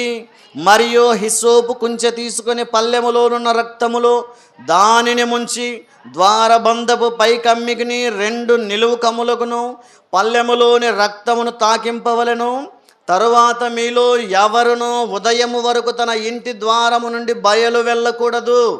యెహోవా ఐగుప్తీయులను హతము చేయుటకు దేశ సంచారము చేయుచు ద్వారబంధపు పైకమ్మి మీదను 2 నిలువు కమ్ముల మీదను ఉన్న రక్తమును చూచి యెహోవా ఆ తలుపును దాటిపోవును. మిమ్మను హతము చేయుటకు మీ ఇండ్లలోనికి సంహారకుని చోరనీయుడు. ఇక్కడ చూస్తాం చూడండి, మీకు అర్థమయ్యే విధంగా చెప్తాను. ఇశ్రాయేలీయుల మీద కఠినముగా ప్రవర్తిస్తున్న ఐగుప్తు రాజైన ఫరోను గద్దించడానికి, ఫరో రాజుకు తన సైన్యానికి బుద్ధి చెప్పడానికి దేవుడు ఒక పని చేశాడు. ఏం పని చేశాడంటే ఒక మరణదూతను పంపించేశాడంట. ఐగుప్తు దేశములో ఉన్న ప్రతి ఇంటిలో ప్రతి మగబిడ్డను చంపేయమని, ప్రతి తొలిచూలు సంతానమును చంపేయమని దేవుడు ఎవరిని పంపించాడు? మరణదూతను పంపించేశాడు. అయితే మరణదూత ప్రతి ఇంటిలోనికి వెళ్ళి ఆ ఇంటిలో ఉన్న వారిని చంపేస్తూ ఉంది. ప్రతి ఏ ఇల్లు వదలకుండా ప్రతి ఇంటిని చంపేస్తూ ఉంది. అయితే ఆ ఇండ్ల మధ్యలో ఎవరున్నారు? ఇశ్రాయేలీయులు ఉన్నారు. ఇప్పుడు ఆ మరణదూత ఏం చేస్తుందంటే ప్రతి ఇంటిని చంపేస్తుంది. ఇప్పుడు అలా చంపుతూ వస్తే ఇశ్రాయేలీయుల ఇండ్లలో కూడా చంపాల్సి వస్తుంది. అయితే దేవుడు ఒక నిబంధన చేశాడు, ఒక క్రమాన్ని పెట్టాడు. ఏంటంటే మీరు ఒక చిన్న గొర్రెపిల్లను చంపి దాని రక్తముతో మీ ఇంటి మీద నిలువుగాను అడ్డముగాను ఆ రక్తముతో గీతలు గీసి పెట్టుకోవాలంట. ఆ రక్తం అంటించి పెట్టాలంట. ఈ మరణదూత ప్రతి ఇంటిలోకి వెళ్ళి ఆ ఇంటిలో ఉన్న వారిని చంపుతూ ఉన్నప్పుడు ఏ ఇంటి బయట అయితే ఆ రక్తపు గుర్తులు కనిపిస్తాయో ఆ ఇంటిలోనికి వెళ్ళకుండా దాటి వెళ్ళిపోతుందంట. ఇప్పుడు ఆ మరణదూత నుంచి రక్షించడానికి, ఇశ్రాయేలీయులను చంపకుండా మరణదూత చేతిలో నుంచి దేవుడు రక్షించడానికి ఇశ్రాయేలీయులకు దేనితో కంచె వేశాడు? గొర్రెపిల్ల రక్తముతో కంచె వేశాడు. ఈ దూత మరణదూత చంపుతూ వెళ్తూ ఉన్నప్పుడు ఏ ఇంటి తలుపు మీదైతే, ఏ ఇంటి గడప మీదైతే, ఏ ఇంటి నిలువు కమ్మి మీదైతే రక్తము గుర్తులు కనిపిస్తాయో ఆ ఇంటిని ముట్టడానికి కూడా వీల్లేదని దేవుడు చెప్పేశాడు. ఆ మరణదూత వెళ్తూ ఉంది. ప్రతి ఇంటిలో చేరి ఆ ఇంటిలో ఉన్న వారిని చంపుతూ బయలుదేరుతూ ఉన్నప్పుడు ఏ ఇంటికైతే రక్తం ఉందో, ఏ ఇంటికైతే రక్తపు గుర్తులు ఉన్నాయో ఆ ఇంటిని దాటి వెళ్ళిపోయిందంట.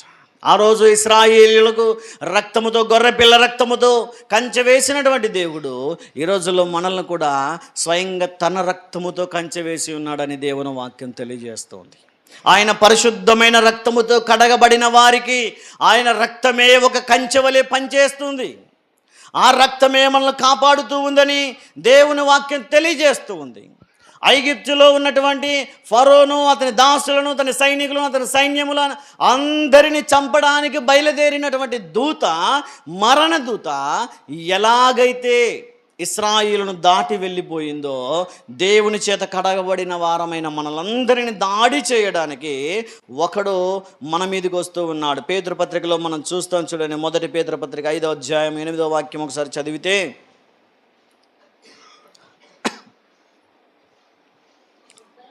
నిబ్బరమైన బుద్ధి గలవారై మెలకువగా ఉండుడి.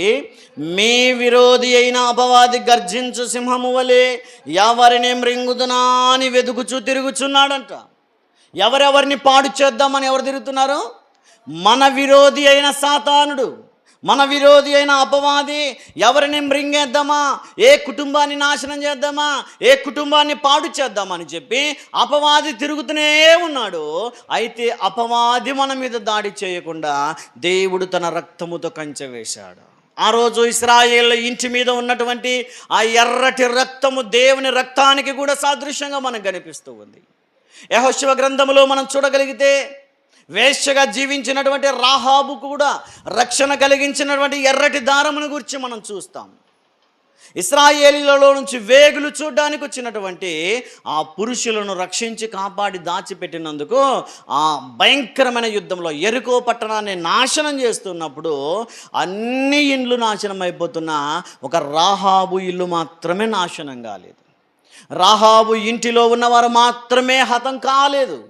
కారణం ఏంటి చెప్పండి? ఆ ఇంటికి ఒక గుర్తు పెట్టాడు దేవుడు. అక్కడ వేగుల వారు వచ్చిన వాళ్ళు అంటారు, ఇదిగో అమ్మా, నీకు ఒక ఎర్రటి దారాన్ని మేము ఈరోజు ఇస్తాం.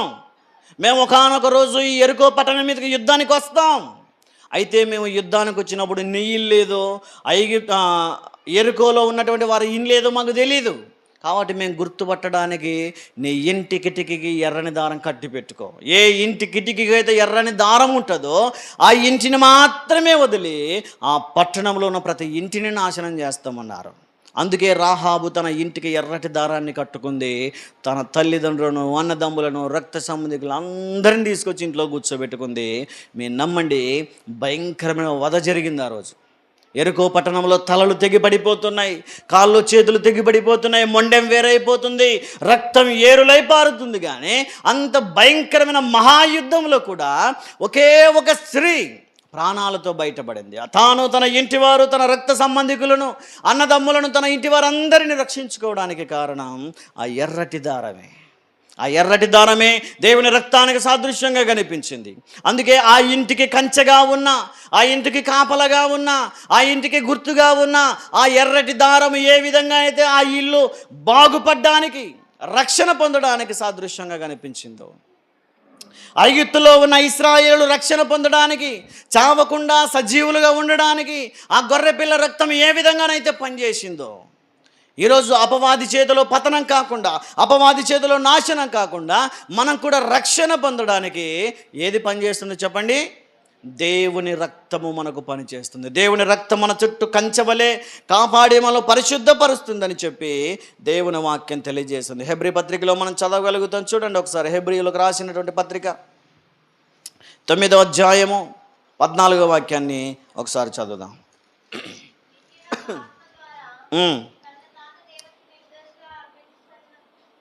అర్పించుకొనిన క్రీస్తు యొక్క రక్తము నిర్జీవ క్రియలను విడిచి జీవము గల దేవుని సేవించుటకు మీ మనస్సాక్షిని ఎంతో ఎక్కువగా శుద్ధి చేయును. హల్లెలూయా, హల్లెలూయా. దేవుని యొక్క రక్తము మన నిర్జీవ క్రియలను లయపరుస్తుందంట, మన హృదయమును శుద్ధి చేస్తుందంట, మన దేహమును బాగు చేస్తుందంట. దేవుని రక్తము మన ప్రతి అనారోగ్యమును తొలగిస్తుంది. యేసుక్రీస్తు వారి రక్తము మన ప్రతి బలహీనతను తొలగిస్తుంది, ప్రతి అనారోగ్యాన్ని తొలగిస్తుంది, ప్రతి అవమానాన్ని, బాధను, రోగమును, కరువును, కష్టాన్ని ఏది తొలగిస్తుందంట? యేసుక్రీస్తు వారి రక్తం. మూడవదిగా, ఆయన తన రక్తముతో మన చుట్టూ కంచె వేసి పెట్టాడు. ఆయన రక్తమును కాదని మన దరి చేరడానికి దేవుడు సాతానుకు అవకాశం ఇవ్వడు. ఎప్పుడైతే మనం సాతానుకు చోటిస్తామో ఆ సాతానుడు మనమిచ్చినటువంటి చనువును బట్టి మన ఇంట్లోకి వచ్చేస్తాడు. కానీ ఆ సాతానుడు, అపవాది తంత్రాలు ఏవి మన మీద పని చేయకుండా దేవుడు మన ఇంటి చుట్టూ కంచె వేసి పెట్టాడు. మొదటిగా మనకు దేవుడు తన దూతలతో కంచె వేశాడు. రెండవదిగా అగ్నితో కంచె వేశాడు. మూడవదిగా తన పరిశుద్ధమైన రక్తము చేత కంచె వేసి పెట్టాడు. ఆయన రక్తములోనికి వస్తే, ఆయన రక్తమును ఆశ్రయిస్తే, ఆయన రక్తమును స్వీకరిస్తే ఈరోజు నీకు నాకు కంచె వేసి ఉంటాడు దేవుడు. ఆయన రక్తం నాకేం అవసరం లేదని, ఆయన శరీరంలో నేనేం పాలు పొందనని, నేను బాప్తిసం తీసుకొని పాపాలు విడిచిపెట్టడం, లోకానుసారంగా జీవిస్తానని ఇంకా అలాగే జీవిస్తే దేవుడు తన కంచె వేయడు నీ చుట్టూ. అందుకే ఈరోజు ఆలోచన చేయండి, మీ ఇంటి చుట్టూ కంచె వేయబడాలి అంటే దేవుడు తన దూతలను కంచె వేసి మిమ్మల్ని కాపాడాలి అన్నా, అగ్ని చేత మీకు చుట్టూ కంచె వేయాలి అన్నా, తన రక్తముతో మిమ్మల్ని కడిగి పరిశుద్ధపరిచి రక్తము చేత కంచె వేయాలన్నా, ఈరోజు మీరు దేవుని యందు భయభక్తులు కలిగి ఉండాలి. ఒక చిన్న పడవ నీళ్ళ మీద తేలియాడుతూ ఉంటుంది. ఆ నీళ్ళే దాని బరువును భరిస్తాయి. అయితే ఎప్పుడైతే ఒక చిన్న రంధ్రం పడిందో ఆ నీళ్ళే ఆ పడవను ఏం చేస్తాయి? ముంచేస్తాయి. మరి దేవుని రక్తం మనల్ని కాపాడుతూ ఉంది, రక్షిస్తూ ఉంది. మనం ఒక చిన్న చనువిచ్చామనుకోండి సాతానుడికి, దేవుని రక్తముతో వేసిన కంచె దేవుడు తీసివేస్తాడు. కంచె వేసి కాపాడమే కాదు దేవుడు చేసేది, ఏం చేస్తాడు? అవసరమైతే దేవునికి వ్యతిరేకంగా జీవిస్తే తన కంచెను తీసివేయడానికి కూడా దేవుడు సిద్ధముగా ఉన్నాడు. ఇంకా దేవుడు నన్ను రక్షించాడు, దేవుని రక్తముతో నేను కడగబడ్డాను, ఇంకా నాకేం కాదు అని అనుకోవద్దండి. దేవుని యందు భయభక్తులు కలిగి జీవించినంత కాలం నీ చుట్టూ కంచె వేస్తాడు. ఎప్పుడైతే దేవునికి వ్యతిరేకంగా జీవిస్తావో, దేవుని సన్నిధికి దూరంగా జీవిస్తావో, దైవ సేవకులకు లోబడకుండా జీవిస్తావో, లోకానుసారంగా శరీరానుసారంగా శరీర కోరికలను నెరవేరుస్తూ లోకానుసారమైనటువంటి జీవితం కలిగి జీవిస్తారో, అప్పుడు నీ చుట్టూ కంచె వేసినటువంటి దేవుడే ఏం చేస్తాడు? మరలా యెషయా గ్రంథంలో మనం చదువుతాం, ఆయన ఒక ద్రాక్షావళిని తీసుకుని వచ్చాడని ఇశ్రాయేలును గురించి సాదృశ్యంగా మాట్లాడుతూ అంటారు. చూడండి, యెషయా గ్రంథము 5వ అధ్యాయము మొదటి నుంచి కొన్ని వచనాలు చదవండి ఒకసారి. యెషయా గ్రంథము 5వ అధ్యాయము మొదటి నుంచి. అతని ద్రాక్ష తోటను బట్టి నాకిష్టుడైన వాని గురించి పాడెదను వినుడి. సత్తువగల భూమి కొండ మీద నా ప్రియునికి ఒక ద్రాక్ష తోట ఉండెను. ఆయన దానిని బాగుగా త్రవ్వి రాళ్లను ఏరి అందులో శ్రేష్టమైన ద్రాక్ష తీగలను నాటించెను. దాని మధ్యన బురుజు ఒకటి వేయించి ద్రాక్ష తొట్టి తొలిపించెను. ఇక్కడ చూడండి, దేవుడు ఒక ద్రాక్ష తోట వేసి దానికి ఎరువులు వేస్తూ నీళ్లు పెడుతూ దానికి కాపలాగా కంచె వేసి పెట్టాడంట. ఎవరు ఆ ద్రాక్షావళిని ముట్టకుండా, ఎవరు దారిని వెళ్ళేవారు ఆ ద్రాక్షావళిని గిల్లి దాన్ని త్రుంచి వేస్తారేమో, ఎక్కడ అరణ్య మృగములు వచ్చి దాన్ని దాడి చేస్తాయేమోనని, ఎక్కడ పశువులు వచ్చి ఆ ద్రాక్ష మొక్కను తింటాయేమోనని దేవుడు తన చుట్టూ కంచె వేసి పెట్టి ఎదురు చూస్తూ ఉన్నాడంట. కావలసిన ఎరువు ఇస్తున్నాడు, కావలసిన నీళ్ళు ఇస్తున్నాడు, కావలసిన కాపుదలు ఇస్తున్నాడు. ఎవరు దరికి రాకుండా దేవుడు తన చుట్టూ కంచె వేసి పెట్టి, ఇది కొంతకాలానికి ద్రాక్ష పండ్లు కాస్తుంది, ఆ ద్రాక్ష గెలలు తీసుకొని తిందామని దేవుడు ఎదురు చూస్తున్నాడంట. అయితే అది ఏం చేసింది? 3వ వచనమా 2వ వచనం తర్వాత చివరిలో మనం చదువుతాం చూడండి. ద్రాక్ష పండ్లు ఫలింపవలనని ఎదురు చూచుచుండెను గాని అది కారు ద్రాక్షలు కాచెను. చాలు, ఇక్కడ చూడండి, దేవుడు ఎంతో ప్రేమించాడో ద్రాక్షవల్లిని, ఎంతో గారాభముతో మట్టిని త్రవ్వి ఆ మొక్కను నాటి నీళ్లు పోస్తూ ఎరువు వేస్తూ దానికి చుట్టూ కంచె వేసి కాపాడుతున్నాడట. అయితే దాని పండ్ల కోసం ఎదురు చూస్తూ ఉంటే అది చెడ్డ ద్రాక్షకాయలు కాసిందంట. ఎవరికైనా ఇష్టం ఉంటుందమ్మా? అమ్మ ఇష్టమేనా? మంచి చెట్టు వేస్తే చేదు పళ్ళు వచ్చాయనుకోండి, ఇష్టపడతామా? దేవుడు కూడా మంచి ద్రాక్షావళిని నాటితే అదేమో చెడ్డ ద్రాక్షకాయలు కాసింది, కారు ద్రాక్షకాయలు, చెడ్డ చేదు ద్రాక్షలు కాసిందంట. ఇక దేవుడు ఏం చేశాడు? ఓపిక నశించిపోయి దీనికి ఎంత ఎరువేసినా నష్టమే, దీనికి ఎంత నీళ్లు పెట్టినా లాభం లేదు, ఇదిగో మంచి ఫలాలు ఫలిస్తుందన్న ప్రతిసారి ఇది నన్ను మోసం చేస్తుందని చెప్పి దాని చుట్టూ ఉన్న కంచెను పెరిగి మాడేశాడంట దేవుడు. ఆ తర్వాత అడవి మృగములు వచ్చి దాన్ని తొక్కి పాడు చేశాయంట. మృగాలు వచ్చి దాని ఆకులు తెంపుకొని తింటున్నాయి, దాన్ని మొక్కలను విరిచేస్తున్నాయి, ఎవరెవరో వచ్చి దాని మీద దాడి చేస్తున్నారు, దాని మీద పడి దాన్ని పెరిగి వేస్తూ నాశనం చేసేశారంట. ఈరోజు ఆ ద్రాక్షవల్లి నీకు నాకు సాదృశ్యంగా ఉంది. నీవు నేనే ఆ ద్రాక్షవల్లి అనుకుంటే దేవుడు నీ చుట్టూ నా చుట్టూ కంచె వేసి ఎదురు చూస్తూ ఉన్నాడు, మంచి ఫలాలు ఫలిస్తామేమోనని. కానీ ఇంకా మనం కారు ద్రాక్షలు కాస్తూ ఉంటే దేవుడు ఏం చేస్తాడు? మన చుట్టూ ఉన్న కంచెను తీసివేస్తాడు. జాగ్రత్త. దేవుని యందు భయభక్తులు కలిగి జీవిస్తావని, దేవుని కొరకు నమ్మకంగా జీవిస్తావని, యథార్థంగా పరిశుద్ధంగా జీవిస్తావని దేవుడిని చుట్టూ కంచె వేసి కాపాడుతూ ఉంటే, ఆరోగ్యం ఇస్తూ ఉంటే, కష్టపడి పని చేసుకోవడానికి బలం ఇస్తూ ఉంటే, సహాయం చేస్తూ ఉంటే, నడిపిస్తూ ఉంటే, ఎన్నో సమస్యలలో నుంచి విడిపిస్తూ ఉంటే, ప్రమాదాలలో నుంచి తప్పించి వస్తూ ఉంటే, నీకు దేవుని కాపుదల అంటే ఎగతాళి అయిపోయింది. సరేలే, నా దేవుడే కదా నన్ను కాపాడుకుంటాలే అనుకుంటున్నావేమో. ఇక నా దేవుడే కదా, నేను కానుకలు ఇస్తున్నాను కనుక, నేను పాటలు పాడుతున్నాను కనుక, నేను ప్రార్థన చేస్తున్నాను కనుక దేవుడు నన్ను ఏం చేయడు, బాగా చూసుకుంటాడు అనుకుంటున్నావేమో. మనం అతి చేస్తే దేవుడు ఏం చేస్తాడు? కంచెను తీసివేస్తాడు. జాగ్రత్త. కంచె వేస్తే దాని పరిస్థితి బహుభయంకరంగా ఉంటుంది. ఈరోజు నీ మీద నా మీద దాడి జరగకుండా, అపవాది మనలను నాశనం చేయకుండా ఒక కంచె వేసి పెట్టాడు. తన దూతలను మన చుట్టూ కావలి ఉంచి పెట్టాడు. తన అగ్ని చేత, పరిశుద్ధాత్మ అగ్ని చేత మన చుట్టూ కంచె వేసి పెట్టాడు. తన పరిశుద్ధమైన రక్తముతో మనల్ని కడిగి కంచె వేసి పెట్టాడు. అయితే ఆ కంచెను కాపాడుకుంటావో, ఆ కంచెను తీసివేయించుకుంటావో నీ చేతుల్లోనే దేవుడు ఉంచాడు. ఈరోజు ఆలోచన చేయండి. దేవునికి వ్యతిరేకంగా జీవిస్తూ ఉన్నంతకాలం కాపాడుతూనే ఉండాలా? దేవునికి అన్యాయంగా జీవిస్తున్నా, దేవునికి వ్యతిరేకంగా జీవిస్తున్నా, బూతులు మాట్లాడుతూ ఉన్నా, సినిమాలు సీరియళ్ళు చూస్తూ ఉన్నా, సరసోక్తులు మాట్లాడుతూ ఉన్నా, ఇతరులకు అన్యాయం చేస్తూ ఉన్నా, ఇంకా దేవుడు కాపాడుతూనే ఉండాలా? ఆలోచన చేయండి. దేవుడు మిమ్మల్ని కాపాడడానికి మీలో ఏ మంచి ఉందో ఆలోచన చేయండి. మీలో ఏ యథార్థత ఉందో, ఏ పరిశుద్ధత ఉందో, ప్రభువా నాలో ఈ మంచితనం ఉందయ్యా, అందుకు నన్ను కాపాడడు అని ఎవరైనా చెప్పగలుగుతారేమో ఆలోచన చేయండి. మరణకరమైన రోగం వచ్చినప్పుడు హిజ్కియా చేసిన ప్రార్థన అదే, ప్రభువా నన్ను జ్ఞాపకం చేసుకుంటాడు. అంటే హిజ్కియాను జ్ఞాపకం చేసుకుంటే దేవునికి గుర్తొచ్చేది అతని భక్తి. ఈరోజు మనల్ని దేవుడు జ్ఞాపకం చేసుకుంటే ఏం గుర్తొస్తుందో ఆలోచన చేయండి. మనం జ్ఞాపకం చేసుకుంటే మన ప్రేమ దేవుడు గుర్తొస్తుందా? మన భక్తి దేవుడు గుర్తొస్తుందా? మన విశ్వాసం దేవునికి గుర్తొస్తుందా? మన తగ్గింపు దేవునికి గుర్తొస్తుందా? సన్నిధిలో మనం ఎలా ప్రవర్తిస్తున్నామో, ఎలా నడుచుకుంటున్నామో దేవుడు చూసి మనల్ని మెచ్చుకోగలుగుతాడా? యోబు చుట్టూ కంచె వేసినట్టుగా దేవుడు మన చుట్టూ కంచె వేయడానికి ఇష్టపడే విధమైన ప్రవర్తన మనలో ఉందా? ఒకసారి ఆలోచన చేయండి.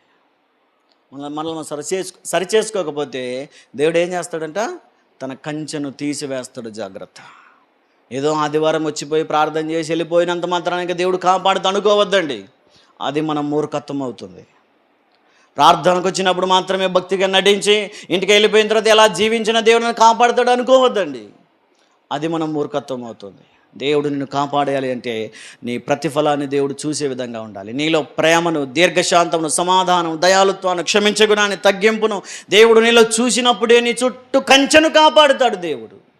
నీలో ఆ ఫలాలు ఏవి కనిపించకపోగా పైగా దేవుడు నీలో లోకానుసారమైన క్రియలు చూస్తున్నాడేమో, లోకానుసారమైన పద్ధతులు నీలో ఫలిస్తున్నాయేమో, అందుకే దేవునికి విసుగొచ్చి నీ చుట్టూ ఉన్న కంచెను తీసివేస్తాడేమో. ఈరోజు ఆలోచన చేయండి. పశ్చాత్తాపడితే దేవుడు క్షమిస్తాడు. పశ్చాత్తాపడి ప్రభువా నేను నీ కొరకు నమ్మకంగా జీవిస్తాను, ఇక నుంచైనా ఆత్మ ఫలాలను ఫలిస్తాను ప్రభువా, ఒక్కసారి నన్ను జ్ఞాపకం చేసుకుని ఇంకొక అవకాశం నాకు ఇవ్వు ప్రభువా అని ప్రాధేయపడితే దేవుడు కంచె తీసివేయకుండా ఆగుతాడు. ఇంకా మరికొంత టైం మనకిస్తాడు. అందుకే ఒక ద్రాక్ష తోటలో ఉన్నటువంటి అంజూరపు చెట్టు చుట్టూ వేసినటువంటి కంచెను తీసివేయాలనుకున్నటువంటి దేవుడు మరొక సంవత్సరాన్ని అవకాశం ఇచ్చినట్టుగా మనకు కూడా మరొకసారి అవకాశం ఇస్తూ ఉన్నాడు. అయితే నీవు దేవుని యందు భయభక్తులు కలిగి జీవిస్తే, దేవుని యందు విశ్వాసం కలిగి జీవిస్తే నిన్ను ఎవడు ముట్టలేడని కూడా దేవుడు అంటాడు. జకర్య గ్రంథంలోనే మనం చూస్తాం, ఇదిగో నిన్ను ముట్టినవాడు నా కనుగుడ్డును ముట్టినవాడు అంటాడు దేవుడు. నువ్వు దేవుని కొరకు రోషము కలిగి బ్రతికితే, దేవుని కొరకు యథార్థంగా జీవిస్తే నేను ఎవడిని ముట్టనివ్వడు దేవుడు. ఎవడు నేను టచ్ చేయడానికి కూడా పర్మిషన్ ఇవ్వడు దేవుడు. మానవులు ఎంత అండి అపవాదిని ఆపుతుంటే దేవుడు, భయంకరంగా జీవించే పాపం చేసినటువంటి రాజులను సహితం నాశనం చేసినటువంటి దేవుడు తన యందు భయభక్తులు కలిగిన వారిని కాపాడినట్టుగా మనం చూస్తూ ఉన్నాం.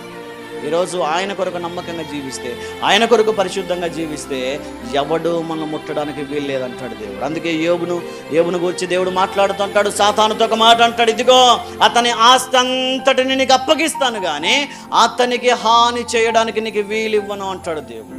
నీకు వీలు లేదంటాడు దేవుడు. అబీమెలెకు రాజుతో కూడా, గెరారు రాజైన అబీమెలెకుతో కూడా అదే మాట అంటాడు. అబ్రహాముతో ఇదిగో నువ్వు మాట్లాడు, ఆమెతో మాట్లాడు కానీ శారాను నువ్వు ముట్టడానికి కూడా వీల్లేదంటాడు దేవుడు. ఈరోజు ఆయన యందు విశ్వాసం కలిగి భయభక్తులు కలిగి జీవిస్తే దేవుడు మనల్ని ఎవడిని ముట్టనివ్వడు. ఎవడు హాని చేసినా, ఎవడు అవమానించాలని చూసినా, ఎవరు నష్టం కలిగించాలని చూసినా అది మన గుడారం చుట్టూ తిరిగి తిరిగి తిరిగి తిరిగి విసిగిపోవాల్సిందే కానీ ఆ ఆపద మన గుడారమును సమీపించదని దేవుడు అంటాడు. ఈరోజు ఆ కంచె నీకు కావాలా? దేవుని దూతల కంచె కావాలని కోరుకుంటున్నారా? దేవుడు వేసే అగ్ని కంచె కావాలని కోరుకుంటున్నారా? దేవుడు వేసే రక్తపు కంచె కావాలని కోరుకుంటున్నారా? అయితే పరిశుద్ధాత్మ అనుభవం కలిగి, ప్రార్థన అనుభవం కలిగి ఆయన సన్నిధిలో యథార్థంగా జీవించే ప్రయత్నం చేయండి. దేవుని కొరకు నమ్మకంగా జీవిస్తే దేవుడు ఎవడిని మనం టచ్ చేయనేయడు. కాబట్టి ఈరోజే పరీక్షించుకుందాం. దేవుడు కంచె వేసి కాపాడేలాగా ఉందా మన ప్రవర్తన? లేదా మన ప్రవర్తన చేత దేవుడు విసిగిపోయి కంచె తీసి నాశనం చేసేలా ఉందా? ఒకసారి మనల్ని మనమే పరీక్షించుకుందాం. కళ్ళు మూసుకునండి, ప్రార్థన చేద్దాం. ఈ సమయంలో మన హృదయాన్ని మనం పరీక్షించుకుంటూ, ప్రభువా ఒకవేళ నీకు విరోధంగా ఎక్కడైనా జీవిస్తూ ఉంటే దయతో నన్ను క్షమించు ప్రభువా అని ప్రాధేయపడే ప్రయత్నం చేద్దాం. నీ చుట్టూ ఉన్న కంచెను తీసివేసే విధంగా నీ ప్రవర్తన ఉందేమో. నీ చుట్టూ దేవుడు వేసిన కంచెను తీసివేసి నిన్ను అరణ్యమునకు, నిన్ను పాపానికి, నిన్ను లోకానికి దేవుడు విడిచిపెట్టేటువంటి ప్రవర్తన నీలో ఉందేమో, క్రియలు నీలో ఉన్నాయేమో. ఒకసారి ఈరోజు అయినా అడగండి, ప్రభా దయతో నన్ను క్షమించి నా చుట్టూ ఉన్న కంచెను తీసివేయద్దు ప్రభా, నా చుట్టూ ఇంకా బలమైన కంచెను వేయి ప్రభా అని ప్రాధేయపడదాం. దేవుని అడిగితే దేవుడు సహాయం చేస్తాడు. దేవుణ్ణి అడుగుదాం, ప్రభా నీ కంచె నాకు కావాలి ప్రభా, నా కుటుంబంలో నా భర్తకు, నా పిల్లలకు, నా కుటుంబం అంతటికి నీ కంచె కావాలి ప్రభా అని అడగండి. ఎవరైతే ప్రార్థనాపూర్వకంగా దేవుని కంచె కొరకు అడుగుతారో దేవుడు ఈరోజే మీ చుట్టూ తన రక్తముతో కంచె వేయబోతున్నాడు. ప్రార్థన చేద్దాం, కళ్ళు మూసుకుందాం. విత్తబడిన వాక్య సందేశం కొరకై పాస్టమ్మ గారు ప్రార్థన చేస్తారు. అందరూ తలలోంచి కళ్ళు మూసుకున్నట్టయితే ప్రార్థన చేసుకుందాం. స్తోత్రం, స్తోత్రం. ప్రేమ పరిశుద్ధుడా, నీ పరిశుద్ధమైన ఉన్నతమైన శ్రేష్టమైన నామానికి స్తుతులు స్తోత్రములు ప్రభువా. ఇదిగోనైనా గడిచిన అక్టోబర్ నెల మొదలుకొని తండ్రి, ఈ దినాన్న తండ్రి, ఈ మొదటి నెలలో తండ్రి, ఇలాగను తండ్రి మమ్మల్ని అందరినీ సంఘముగాను సమాజముగాను తండ్రి ఇలాగను కూడుకోవడానికి మీరు ఇచ్చినటువంటి శ్రేష్టమైన విలువైన అవకాశాన్ని బట్టి నీకే స్తుతులు స్తోత్రములు ప్రభువా. ఇదిగోనైనా ఈ దినాన్ని చూడలేక తండ్రి ఎందరో కాలగర్భంలో గతించినప్పటికీ ఎటువంటి యోగ్యత లేని మమ్మలను తండ్రి మరినైనా నీ సన్నిధానంలోకి ఆహ్వానించుకున్నటువంటి విధానాన్ని బట్టి కూడా నీకే స్తుతులు స్తోత్రం ప్రభువా. ఇదిగోనైనా ఉదయం మొదలుకొని ఈ యొక్క మధ్యాహ్న కాల సమయం వరకు తండ్రి ఈ కూడికి అంతటి ద్వారానైనా మీరు మయం పొందినటువంటి విధానాన్ని బట్టి కూడా నీకే స్తుతులు స్తోత్రములు యేసయ్యా. ఇదిగోనైనా ఇంతవరకు తండ్రి నీ దైవదాసుని తండ్రి నీ పక్షాన్ని నిలవబెట్టుకొని మాకందరికను తండ్రి కావలసినటువంటి ఆత్మీయ ఆహారం అందించలాగున తన నోటికి మీరే బూరగా ఉండి తనను వాడుకున్నటువంటి విధానాన్ని బట్టి కూడా నీకే స్తుతులు స్తోత్రములు తండ్రి. ఇదిగోనైనా మరినైనా నీ యందు భయభక్తులు కలిగిన వారి చుట్టూ నీ యొక్క అగ్ని కంచెనునైనా మీరు ఉంచుతారని లేఖన భాగంలో సెలవిచ్చినట్టుగా తండ్రి, ఇదిగో తండ్రి మేము కూడానైనా ఏదైనా నీకు ఆయాసకరమైన పనులు చేసి ఉంటే దయతో మమ్మల్ని క్షమించి మా కుటుంబాల చుట్టూ కూడా తండ్రి నీ యొక్క అగ్ని కంచెను తండ్రి మా పైన మీరు ఉంచమని కూడా తండ్రి ప్రార్థిస్తూ ఉంటున్నాను తండ్రి. ఇదిగోన వాక్యాన్ని విన్నటువంటి వారందరినీ మీరు జ్ఞాపకం చేసుకునండి. ఇదిగోనైనా వాక్యానుసారంగా జీవించే గొప్ప కృపను భాగ్యంను తండ్రి ఇక్కడ చేరి వచ్చినటువంటి ప్రతి ఒక్కరికి అలాంటి కృపను దయచేయమని కూడా ప్రార్థిస్తూ ఉంటున్నాను తండ్రి. ఇదిగోనైనా సన్నిధానాలకు రాలేక వెనుకబడినటువంటి వారిని కూడా జ్ఞాపకం చేసుకునండి. ఒకవేళ తండ్రి మైక్ శబ్దం ద్వారా వారు వాక్యాన్ని విన్నారేమో తండ్రి, వారందరి హృదయాల్లోకి చేర్చుకోవడానికి భద్రపరచుకోవడానికి సహాయం దయచేయమని ముందున్న కార్యక్రమం అంతటి ద్వారా నీ నామానికి మాత్రమే మహిమ తెచ్చుకున్నామని ఈ కొద్ది ప్రార్థన నజుడైన యేసుక్రీస్తు శ్రేష్టమైన నామాన్ని బట్టి మిక్కిలి వినయము తడిగి వేడుకొని పొందుకొని నామ తండ్రి, ఆమేన్.